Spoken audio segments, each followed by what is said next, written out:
Hydroponics gives growers precise control over water and nutrients, but that control is wasted if the environment isn't also managed. Temperature and humidity are as critical to plant health as anything in a nutrient solution. Let's start with water temperature. We've already discussed the link between temperature and dissolved oxygen. Warm water holds less oxygen. Below 15 degrees Celsius, dissolved oxygen is high, but plant metabolism slows. Above 25 degrees, metabolism may be fine, but oxygen drops and root disease risk increases. The sweet spot for most hydroponic crops is 18 to 21 degrees Celsius. This range supports healthy metabolism, good nutrient uptake, and adequate oxygenation. Maintaining this temperature range isn't always easy. In a greenhouse on a hot summer day, the nutrient reservoir can heat up quickly. Large commercial operations use water chillers, which are essentially refrigeration units that cool the nutrient solution. Smaller setups might rely on insulated reservoirs, shade cloth, or placing the reservoir in a cooler part of the building. In cold climates, water temperature can drop too low, especially in unheated greenhouses. Aquarium heaters or heat exchangers can be used to warm the solution. Air temperature is equally important. Each crop has an optimal temperature range. Lettuce grows best between 15 and 20 degrees Celsius. Tomatoes prefer 20 to 25 degrees during the day and slightly cooler at night. Cucumbers like it even warmer, up to 28 degrees. If temperatures are too low, growth slows and plants become susceptible to cold stress and disease. If temperatures are too high, plants transpire excessively, respiration outpaces photosynthesis, and yields drop. Temperature also affects nutrient uptake. At low temperatures, root activity slows and nutrient absorption decreases. At high temperatures,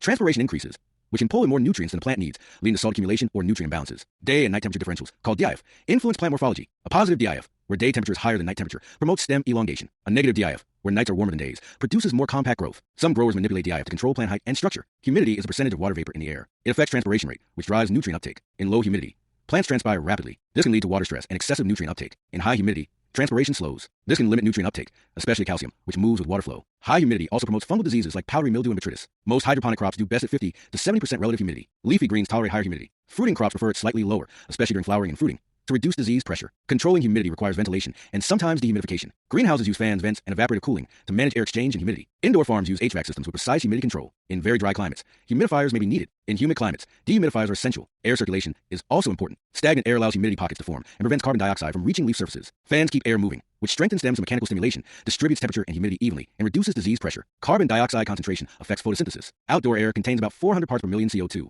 In a sealed greenhouse or indoor farm, plants can deplete CO2 during the day, slowing photosynthesis. Supplementing CO2 to 800 to 1200 ppm can increase growth rates by 20 to 30%, especially in highlight environments. CO2 enrichment is common in commercial greenhouse production, but requires careful monitoring to avoid waste and to ensure worker safety. All of these environmental factors interact. High temperature increases transpiration, which increases nutrient uptake, but also increases water demand. Low humidity at high temperature can cause wilting even in a well-watered hydroponic system. High CO2 without adequate light doesn't help. Low light at ideal temperature wastes energy. Managing the environment is about creating balance. The goal is to keep all factors within ranges that support optimal photosynthesis, respiration, and nutrient uptake. When that balance is achieved, growth is fast, yield are high, and plant health is excellent. When it's off, even a perfectly managed nutrient solution won't compensate. This is why commercial hydroponic operations invest heavily in environmental control systems. Sensors monitor temperature, humidity, light, and CO2 continuously. Automated systems adjust heating, cooling, ventilation, and lighting in real time. Data is logged and analyzed, optimized setting for each crop and growth stage. For small-scale growers, the same principles apply, just with simpler tools. A thermometer, a hygrometer, a fan, and attention to plant signals can go a long way. The key is understanding that hydroponics isn't just about the roots. It's about the whole plant and its whole environment.